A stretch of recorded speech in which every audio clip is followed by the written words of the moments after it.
কোন ধরনের পশু পাখির মাংস খাওয়া মুসলমানদের জন্য বৈধ?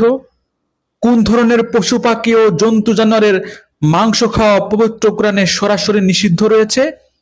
দেবীর নামে, পীরের নামে, দরগা ও মাজারের নামে উৎসর্গ করা পশু পাখির মাংস খাওয়া কি বৈধ? যদি খাবারের অভাবে জীবন যাওয়ার আশঙ্কা তৈরি হয় বা দুর্ভিক্ষ আসে, তবে এমন পরিস্থিতিতে কি নিষিদ্ধ পশু পাখির মাংস খাওয়া বৈধ? ইসলামী জীবন বিধান কি পরিপূর্ণ? ইসলামে কি নতুন কিছু সংযোজন, বিয়োজন ও সংশোধনের প্রয়োজন আছে? এমন গুরুত্বপূর্ণ প্রশ্নগুলো সামনে রেখেই আজকের তাফসীর এগিয়ে যাবে। ধৈর্য ধরে সম্পূর্ণ ভিডিওটি দেখুন। আপনি যদি চান কোরআনের আলো, কোরআনের সৌন্দর্য সবার কাছে ছড়িয়ে যাক, তবে ভিডিওতে লাইক দিবেন, কমেন্ট করবেন এবং চ্যানেলটি সাবস্ক্রাইব করে পাশে থাকবেন। স্বাগতম মহাগ্রন্থ আল কোরআনের ধারাবাহিক তাফসীরে।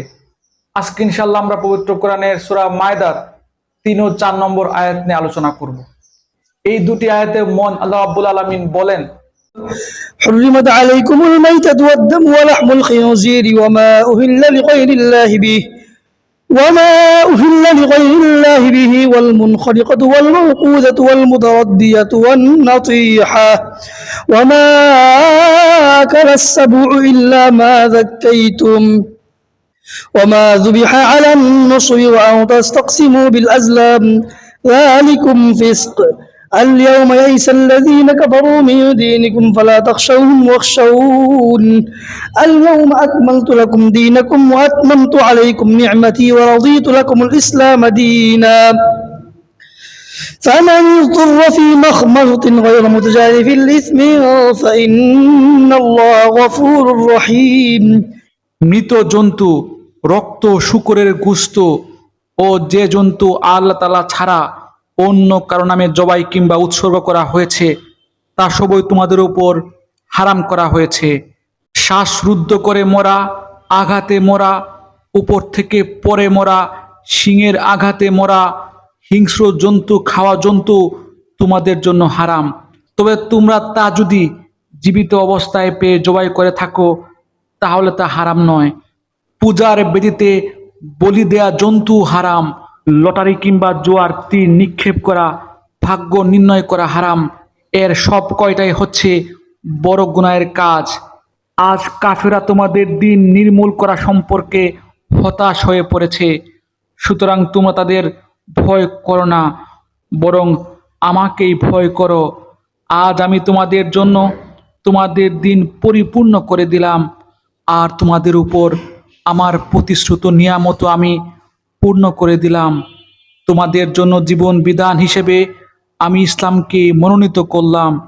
হারামের ব্যাপারে মনে রেখো, যদি কোনো ব্যক্তিকে ক্ষুধার তাড়নায় হারাম খেতে বাধ্য করা হয় কিন্তু ইচ্ছা করে সে কোনো পাপের দিকে ঝুঁকে পড়তে চায় না, তার ব্যাপারটা আলাদা। অবশ্যই আল্লাহ তাআলা ক্ষমাশীল ও পরম দয়ালু। يسألونك ماذا أحل لهم قل أحل لكم الطيبات وما علمتم من الجوارح مكلبين تعلمونهن مما علمكم الله فكلوا مما أمسكن عليكم واذكروا اسم الله عليه واتقوا الله إن الله سريع الحساب.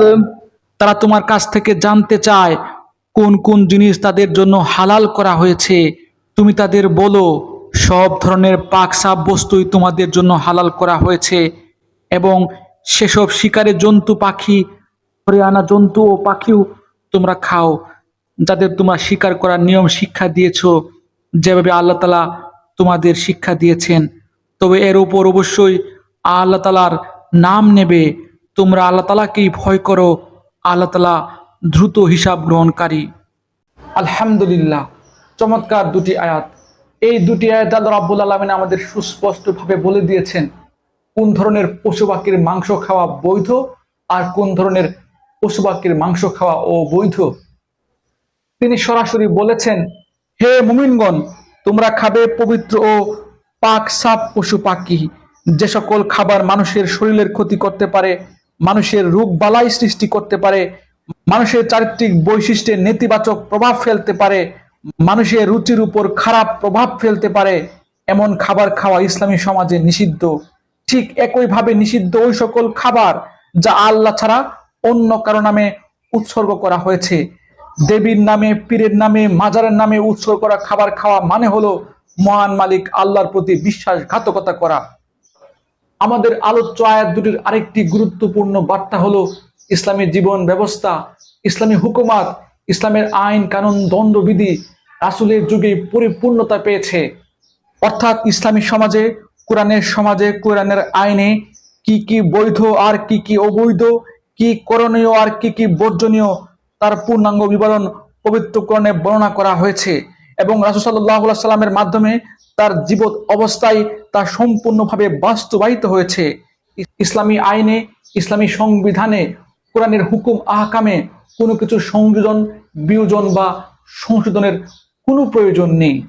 তাফসিরে ওয়াফিতে রয়েছে, যেখানে মাওলানা মুজাম্মেল হক সাহেব বলেন, আলোচ্য আয়াতটি পবিত্র কোরআনের বিধিবিধান নাজিলের সর্বশেষ আয়াত। এই আয়াতটি নাজিলের 81 দিন পর আমাদের প্রিয় নবী হযরত মুহাম্মদ সাল্লাল্লাহু আলাইহি সাল্লাম পৃথিবী থেকে বিদায় নিয়েছিলেন। যাই হোক, আমাদের আলোচ্য আয়াতগুলো থেকে আমরা সুস্পষ্টভাবে জানতে পারছি, এক, যে সকল পশু পাখির মাংস খাওয়া হারাম তা জানতে পারলাম। দুই, তীর দ্বারা ভাগ্য নির্ণয় করা বা লটারি খেলা হারাম এবং এ জাতীয় কাজ করে অর্জিত সম্পদ হারাম। তিন, দেবীর নামে, পীরের নামে, মাজারের নামে উৎসর্গ করা পশু পাখির মাংস খাওয়া সহ সকল প্রকার খাবার যা আল্লাহর নাম ছাড়া অন্য কারো নামে উৎসর্গ করা হয়েছে তা খাওয়া হারাম। চার, হিংস্র প্রাণী দ্বারা আক্রান্ত জন্তু জবাই করা সম্ভব হলে এবং তার জীবাণুমুক্ততার প্রমাণ পেলে তা খাওয়া বৈধ। পাঁচ, কোন পশুকে প্রশিক্ষণ দিয়ে শিকারী বানিয়ে এর মাধ্যমে শিকার করা হালাল এবং এই পশুগুলোর অর্জিত খাবার খাওয়াও হালাল। ছয়, ইসলাম নতুন কিছু সংযোজন করা হারাম, কেননা ইসলামের জীবন ব্যবস্থা, আইন কানুন দণ্ডবিধি পরিপূর্ণ। সাত, যখন মানুষ খাবারের অভাবে মৃত্যুর আশঙ্কা করবে বা দেশে দুর্ভিক্ষ আসলে তখন প্রাণ রক্ষার্থে হারাম বা মৃতজন্তু খাওয়া সাময়িক সময়ের জন্য হালাল।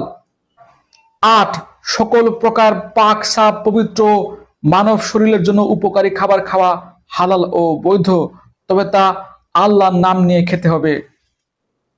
আল্লাহ রাব্বুল আলামিন আমাকে সহ আপনাদের সবাইকে মাফ করুন, হেদায়েত দান করুন। আল্লাহ রাব্বুল আলামিন যে সমস্ত খাবার বৈধ করেছেন শুধুমাত্র সেগুলো খাবার তৌফিক দান করুন। আল্লাহ রাব্বুল আলামিন যে সমস্ত খাবার অবৈধ করেছেন তা বর্জন করার তৌফিক দান করুন। আসলে আল্লাহ রাব্বুল আলামিন পৃথিবীর অধিকাংশ খাবার বৈধ করেছেন, মাত্র কয়েকটি খাবার অবৈধ করেছেন। আপনি হিসাব করে দেখবেন আল্লাহ রাব্বুল আলামিন আমাদের জন্য বৈধ করা খাবারের পরিমাণটি অনেক বেশি দিয়েছেন আর সীমিত পরিমাণ খাবার অবৈধ করেছেন। আজকে এখানেই শেষ করছি। আমার সাথে থাকুন। ধন্যবাদ।